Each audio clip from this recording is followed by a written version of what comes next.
اپنی شرٹ کو سائڈ پر کرو اور مجھے زخم دکھاؤ، کس نے تکلیف دی ہے؟ حاشر نے سکڑی سمٹی عنبر سے پوچھا۔ مجھے لیڈی ڈاکٹر کے پاس لے جائیں، مجھے پین ہو رہی ہے، عنبر کانپتی آواز میں بولی۔ شوہر کے ہوتے ہوئے ڈاکٹر کے پاس کیوں جانا ہے؟ یا مجھے دکھانا نہیں چاہتی؟ میری طرف سے مرو، میں کل رات اپنا حق وصول کروں گا، بلکہ کل رات کیوں، ابھی ہی اس بے اعتباری کی سزا دوں گا، کل کا انتظار کیوں کروں؟ یہ کہہ کر اس نے اپنا حق۔ مہندی کا فنکشن ختم ہو چکا تھا، لیکن مہندی کے فنکشن کے دوران ہی اچانک سے عنبر غائب ہو گئی تھی اور حاشر کو اب بہت زیادہ پریشانی لگ گئی تھی۔ وہ ارد گرد دیکھے جا رہا تھا۔ وہ ابھی تک اس کے کمرے میں نہیں گیا تھا کیونکہ اسے یہی لگ رہا تھا کہ وہ یہاں ہی کہیں ہوگی۔ اس نے جا کے اپنی مما سے پوچھا، مما مجھے عنبر کہیں نظر نہیں آ رہی، وہ کہاں گئی ہے؟ انہوں نے ماتھے پر بل ڈالتے ہوئے اس کی طرف دیکھا اور کہا، کل وہ تمہارے پاس ہی آ جائے گی، ابھی تمہیں اتنی زیادہ اس کی ٹینشن کیوں ہو رہی ہے؟ انہوں نے بڑی سنجیدگی سے جواب دیا تھا، لیکن حاشر کہنے لگا کہ وہ مہندی کے فنکشن کے دوران اٹھ کر چلی گئی تھی، اسے کس نے بلایا ہوگا؟ لیکن اس کے بعد وہ واپس نہیں آئی، سارا فنکشن ختم ہو چکا تھا۔ حاشر کی بات سن کر اس کی اماں سائیں غصے میں کہنے لگی، ابھی سے تم جوڑوں کے غلام بن رہے ہو، ابھی سے بیوی کے پیچھے پیچھے بھاگنے لگے ہو، کل کو پتہ نہیں تم کیا کرو گے۔ حاشر کو سمجھ نہیں آ رہی تھی اچانک سے اس کی ماں کو کیا ہو گیا تھا، وہ ایسے باتیں کیوں کر رہی تھی، حالانکہ کل تک تو وہ اس شادی سے بہت زیادہ خوش تھیں۔ اس نے سب سے پوچھا۔ اچانک ہی انہیں تائی جان نظر آئی۔ وہ جلدی سے اپنی تائی جان کی طرف گیا، کہنے لگا، تائی جان آپ کی بیٹی کہاں چلی گئی ہے؟ میں کب سے اسے دیکھ رہا ہوں۔ ایک تو آپ کو پتہ ہے یہ لڑکی مجھ سے چھپتی بہت زیادہ ہے، میرے پاس بھی نہیں پھٹکتی، پتہ نہیں اس کا کیا بنے گا۔ اس کی بات سن کر بساختہ ہی تائی جان کے لبوں پر مسکراہٹ بکھر گئی۔ وہ کہنے لگی، بیٹا اپنے کمرے میں چلی گئی ہوگی، کہہ رہی تھی بہت زیادہ سردی ہے نا، تو اس وجہ سے زیادہ دیر تک باہر نہیں بیٹھ سکتی، جا کر تم کمرے میں ہی چلے جاؤ، کوئی بات کرنی ہے تو جا کر کمرے میں ہی کر لو۔ وہ اس بات میں سر ہلاتا ہوا، لیکن اسے نہیں معلوم تھا کہ اسے وہاں جا کر کیا دیکھنے کو ملے گا۔ حاشر اور عنبر کا پہلے سے نکاح ہو چکا تھا، اب ان کی شادی تھی، مہندی کا فنکشن ختم ہو چکا تھا، کل ان کی بارات تھی، لیکن مہندی کے فنکشن کے دوران اچانک ہی عنبر کا وہاں سے چلے جانا اسے بہت زیادہ پریشان کر گیا تھا۔ یہ بات کسی اور نے نوٹ نہیں کی تھی، لیکن اس نے کی تھی کہ عنبر کے چہرے پر پریشانی چھائی ہوئی تھی۔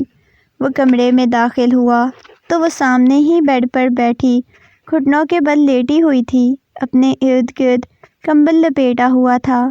اس کی آنکھیں رونے کی وجہ سے لال ہو چکی تھی۔ اسے یوں بیٹھا دیکھ کر حاشر پریشان ہوا، کہنے لگا، عنبر کیا ہوا ہے؟ تم یہاں پر کیوں بیٹھی ہوئی ہو؟ اور مہندی کے فنکشن کے دوران تم یہاں پر کیوں آ گئی ہو؟ تمہیں کیا ہوا ہے؟ یہ ایسے کمبل لپیٹ کر کیوں بیٹھی ہوئی ہو؟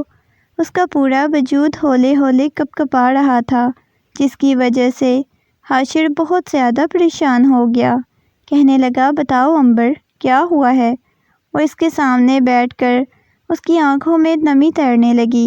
اسے عنبر کے رونے سے بہت چڑ ہوتی تھی، چھوٹی چھوٹی باتوں پر بہت زیادہ رونے لگ جاتی تھی۔ اس کی وجہ سے وہ اس پر بہت زیادہ غصہ کرتا تھا، اسے سمجھانے کی کوشش کرتا کہ یہاں چھوٹی چھوٹی باتوں پر مت رویا کرو، لیکن ابھی بھی وہ مسلسل روئے جا رہی تھی۔ اچانک ہی اس کی نظر اس کے ہاتھوں کی طرف گئی۔ اس نے جلدی سے کمبل سائڈ پہ کیا تو جلدی سے اپنے گرد لپیٹ کر بازو بیٹھ گئی، کہنے لگی، پلیز آپ یہاں سے جائیں۔ حاشر اس کے پاس بیٹھ گیا، کہنے لگا، کیا ہوا ہے؟ کسی نے کچھ کہا ہے کیا؟ وہ کہنے لگی، مجھے پین ہو رہی ہے۔ وہ اپنے کندھے پر دھیرے سے ہاتھ لگاتی ہوئی کہنے لگی۔ حاشر نے چھوٹی آنکھیں کر کے اس کی طرف دیکھا تھا، کہنے لگا، کیا ہوا ہے؟ کسی نے کچھ کہا ہے کیا؟ کسی نے مارا ہے؟ کسی نے ہاتھ اٹھایا ہے؟ وہ بہت نرمی سے پوچھنے لگ گیا تھا، کیونکہ اسے معلوم تھا کہ امبر کے ساتھ اس کی ماں کا، اس کی بہنوں کا رویہ بالکل بھی اچھا نہیں تھا۔ اس وجہ سے اب پریشانی ہونے لگ گئی تھی۔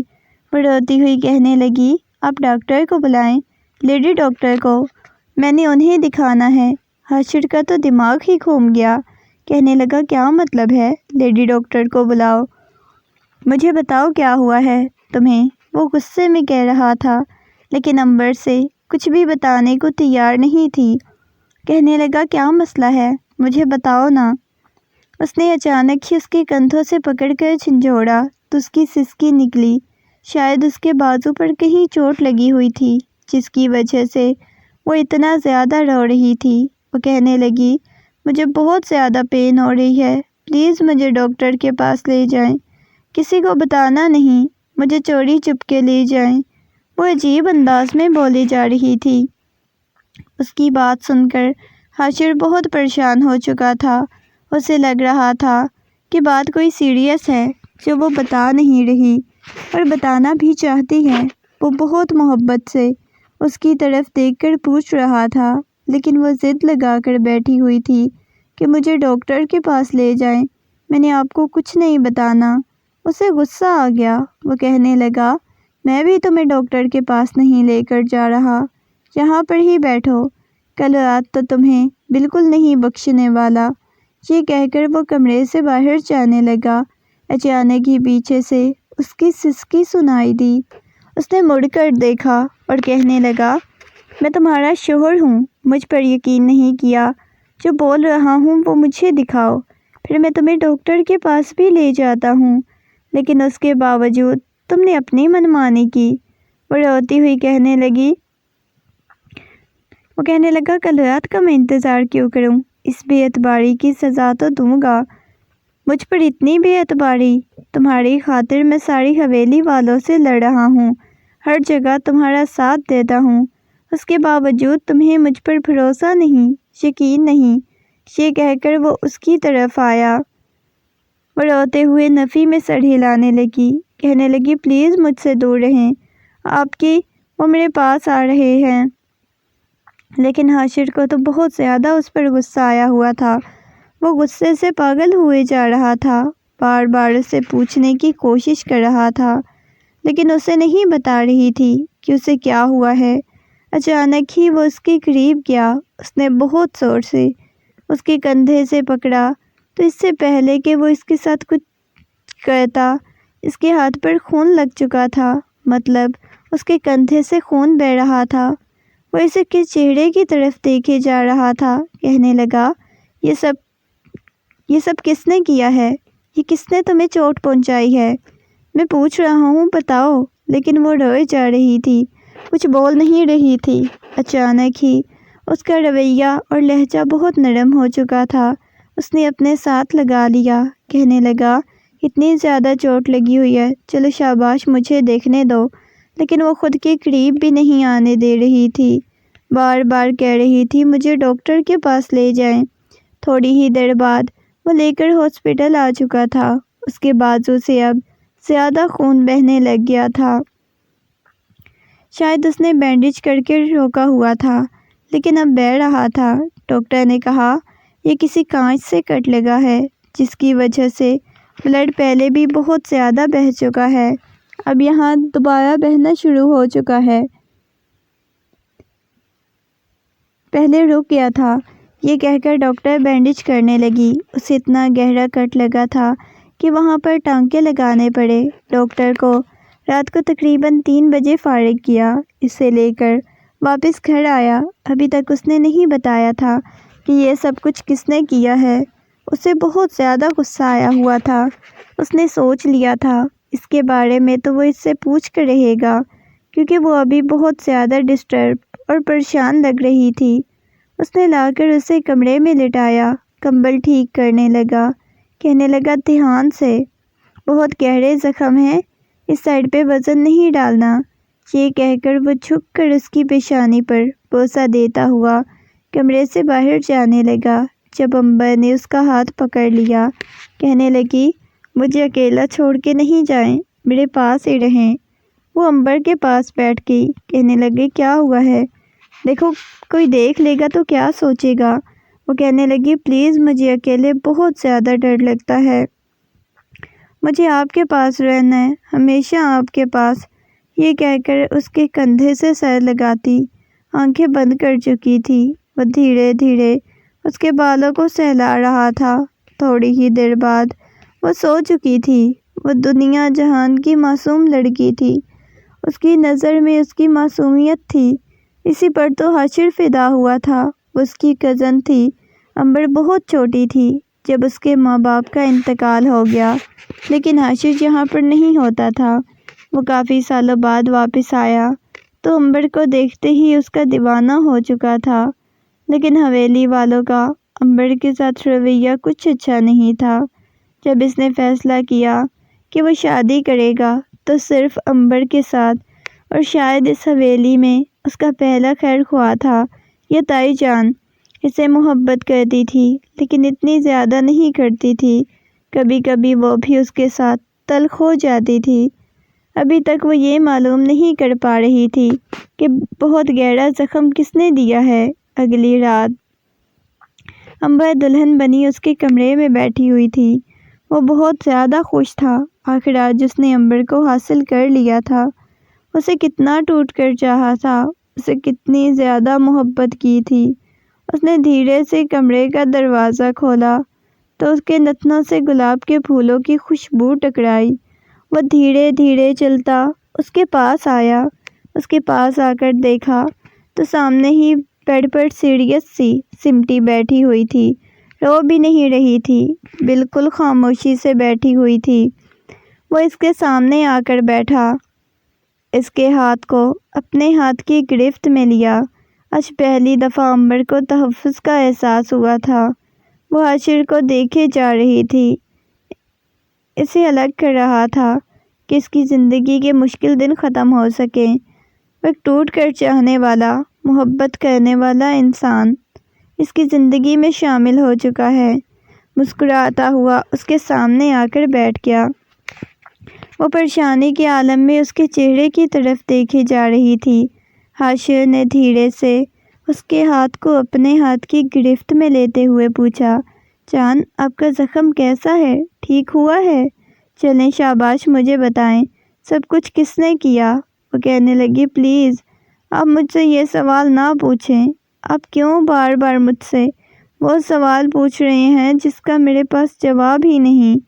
اس کے بات سن کر وہ پریشان ہو گیا۔ اس نے کہا مجھے بتاؤ نا یہ سب کچھ کس نے کیا ہے؟ وہ کہنے لگی مجھے نہیں پتہ یہ سب کچھ کس نے کیا ہے۔ وہ بہت سنجیدگی سے بولے جا رہی تھی اور اس کے چہرے پر صاف ظاہر ہو رہا تھا کہ وہ کچھ نہیں جانتی۔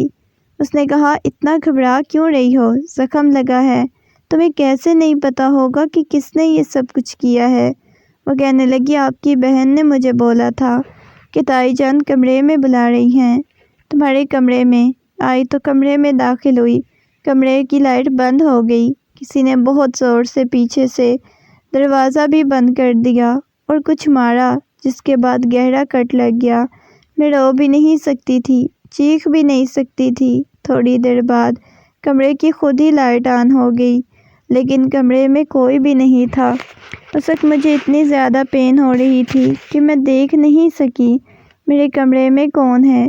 وہ روتے ہوئے مجھے بتائے جا رہی تھی، ہچکیوں اور سسکیوں کے ساتھ رو رہی تھی۔ میں نے اس کے آنسو صاف کیے اور کہا رونا بند کرو، چلو مجھے دکھاؤ۔ اس نے دھیرے سے اس کے کندھے سے قمیض ہٹائی تو یہاں پر بہت بڑا گہرا کٹ بنا ہوا تھا اس کے کندھے کے پاس۔ حشر نے اوپر بینڈیج کی، وہ نفی میں سر ہلانے لگی۔ حشر نے کہا پاگل ہو کیا؟ ڈاکٹر نے بولا تھا نا بینڈیج چینج کرنی ہے۔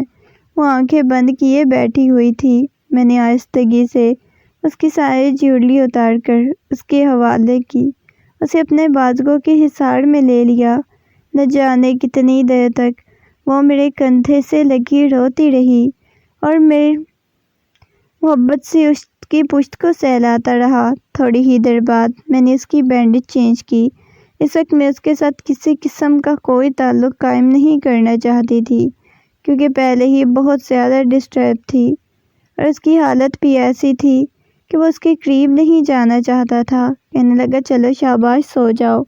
وہ کہنے لگی مجھے ڈر لگ رہا ہے۔ مجھے ویسے ہی اس کی گال سہلاتے ہوئے بولا میری جان کس چیز سے ڈر لگ رہا ہے، میں آپ کے پاس ہوں نا۔ بہت محبت بھرے انداز میں بول رہا تھا۔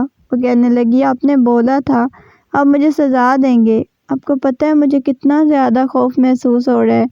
میں نے کہا آپ کو کس بات کی سزا دیتا، چلو شاباش سو جاؤ۔ اس کے اوپر کمبل ٹھیک کرنے لگ گیا، اس کے ہاتھ کو اپنے ہاتھ کی گرفت میں لے لیا۔ وہ تو سو چکی تھی لیکن مجھے نیند نہیں آ رہی تھی۔ اسے اتنا قریب دیکھ کر میں اس کے پاس نہیں جا پا رہا تھا، اور یہ بات مجھے پریشان کر رہی تھی۔ اس رات کا میں نے کتنی بے صبری سے انتظار کیا، لیکن اب اس کی حالت ایسی تھی کہ میں فری ہو کر اس سے بات بھی نہیں کر سکتی تھی۔ صبح اس کے لیے ناشتہ بنوا کر کمرے میں ہی لے کر آیا۔ وہ فریش ہو کر بیڈ پر بیٹھی ہوئی تھی، شاید میرا ہی انتظار کر رہی تھی۔ جیسے ہی میں کمرے میں داخل ہوا مجھے مسکراتی ہوئی کہنے لگی حاشر بات سنیں۔ میں نے اس کے چہرے کی طرف دیکھا اور اس کے سامنے ناشتے والی ٹرے رکھ دی۔ جی میری جان بولیں، آپ کو کیا کہنا ہے؟ میرا خیال رکھیں گے نا آپ ہمیشہ ایسے ہی۔ اس کی بات سن کر حاشر نے اس بات میں سر ہلا دیا اور کہا ایسے ہی محبت کروں گا، لیکن تم مجھ سے جھوٹ نہیں بولو گی، مجھے سب کچھ حقیقت بتاؤ گی۔ یہ کہہ کر وہ اسے اپنے ہاتھوں سے ناشتہ کروانے لگ گیا۔ وہ ناشتہ کرتی بہت زیادہ خوش لگ رہی تھی۔ اگلے ہی لمحے اس کی آنکھوں میں سے مسلسل آنسو بہنے لگ گئے۔ وہ بہت زیادہ پریشان ہو گیا اور کہا کیا ہوا ہے، رونے کیوں لگ گئی ہو؟ میری بات سن کر وہ کہنے لگی آپ ہمیشہ مجھ سے ایسے ہی محبت کیجیے گا۔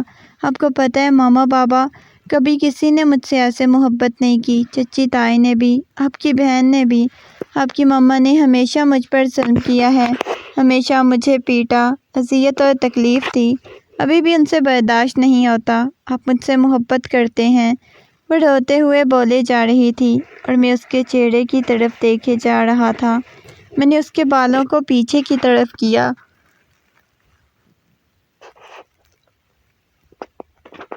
اور اس کے آنسو صاف کرنے لگا، اپنے لب اس کی پیشانی پر رکھ دیے، کہا پلیز رونا بند کرو، تمہیں پتہ ہے میں تمہیں روتا ہوا نہیں دیکھ سکتا، لیکن جتنی بار میں نے اس کے کندھے پر بنا ہوا وہ زخم دیکھا مجھے اتنی ہی تکلیف ہوئی تھی۔ نہ جانے کیسے وہ ایسی اذیتیں اور تکلیفیں برداشت کرتی ہوگی، لیکن جان تو میری اس وقت نکلی جب میں نے اسے بازوؤں میں بہت سی جگہ پر ایسے بنے ہوئے نشان دیکھے تو مجھے حیرت ہو رہی تھی۔ وہ اتنے ظلم اور تکلیفیں برداشت کرتی رہی تھی۔ آج مجھے اپنے گھر والوں سے نفرت محسوس ہو رہی تھی۔ کیا انہیں احساس نہیں تھا کہ وہ لڑکی تھی؟ کیا وہ انسان نہیں تھی؟ اتنی اذیتیں اور تکلیفیں دیتے رہے تھے، لیکن اس نے کبھی مجھ سے بات نہیں کی، شکایت نہیں کی، کبھی اس نے کسی کے بارے میں نہیں بتایا کہ کون اس کے ساتھ کیسے کرتا ہے، کون اذیت دیتا ہے۔ اس کی یہ بات پسند تھی، وہ ہر بات پہ صبر کر جاتی تھی۔ آج میری آفس سے آنے میں کافی لیٹ ہو چکی تھی۔ جب کمرے میں داخل ہوا تو وہ سامنے ہی کمرے کے درمیان بے ہوش پڑی ہوئی تھی۔ میں پریشان ہو گیا۔ میں نے غصے میں چلاتے ہوئے سارے حویلی والوں کو اکٹھا کر لیا۔ سب وہاں جمع ہو چکے تھے۔ اس کی حالت دیکھ کر سبھی پریشان تھے، لیکن میں غصے میں تھا۔ میں نے چلاتے ہوئے کہا مجھے بتائیں اس کے ساتھ یہ سب کچھ کس نے کیا ہے، میں اسے زندہ گاڑ دوں گا۔ ابھی میں چلا ہی رہا تھا جب تائی جان میری طرف آئی، کہنے لگی تم کبھی بھی اسے زندہ زمین میں نہیں گاڑ سکے گا جس نے یہ سب کچھ کیا ہے۔ سب کچھ تمہاری کھڑی ماں ہے، کیونکہ وہ اپنے بیٹے کے ساتھ کبھی اس لڑکی کو برداشت نہیں کر سکتی تھی، اس وجہ سے وہ ایسا کر رہی تھی۔ مجھے تو حیرت ہوتی تھی وہ بچی اب تک زندہ کیسے ہے، تمہاری ماں کی اتنی زیادہ تکلیف برداشت کرنے کے باوجود۔ میں نے مما کی طرف دیکھا۔ میں نے غصے میں کہا وہ بہت زیادہ ڈر گئی تھی۔ میں نے چلاتے ہوئے کہا مما سچ کہہ رہی ہیں، آپ امبر کے ساتھ یہ سب کچھ کرتی ہیں؟ وہ غصے میں کہنے لگی ہاں میں کرتی ہوں، پہلے اس کی ماں کی محبت میں میرا شوہر مبتلا رہا، اب اس کے پیچھے تم پڑے ہوئے ہو۔ مجھے اس سے نفرت ہے، بہت زیادہ۔ اس کی ماں اپنے شوہر کو بھی ساتھ لے گئی، خود بھی مر گئی، اپنے شوہر کے قاتل تھی۔ اس کی ماں، مجھے اس عورت سے بھی نفرت تھی، خوف محسوس ہوتا ہے کہیں یہ بھی مجھ سے میرے بیٹے کو نہ چھین لے۔ میں حیرت سے مما کی طرف دیکھ رہا تھا، وہ بہت زیادہ معصوم تھی، اس کے باوجود مما کے ساتھ ایسا کیا تھا؟ میں نے کہا بس مما کیوں آپ اس پر ظلم کر رہی ہیں؟ وہ معصوم ہے، آپ لوگوں کی بہت عزت کرتی ہے۔ آج تک اس نے مجھے یہ نہیں کہا کہ اس پر ظلم کرتے ہیں، آپ اسے اذیت اور تکلیف دیتی ہیں۔ وہ خاموشی سے سب کچھ برداشت کر رہی ہے۔ میری بات سن کر مما خاموش ہو گئی۔ آہستہ آہستہ شاید مما کو غلط ہونے کا احساس ہوا۔ شادی کے چند ماہ بعد ہی خوشخبری ملی۔ ساری حویلی والے بہت زیادہ خوش تھے، اللہ نے مجھے خوبصورت سے بیٹے سے نوازا۔ آہستہ آہستہ مما بھی اس کے ساتھ ٹھیک ہو گئی۔ حویلی میں صرف مما ہی تھی جو اسے اذیت اور تکلیف دیتی تھی، باقی سب تو ویسے ہی اس کے ساتھ محبت کرتے تھے۔ زندگی اپنے معمول پر آ چکی تھی۔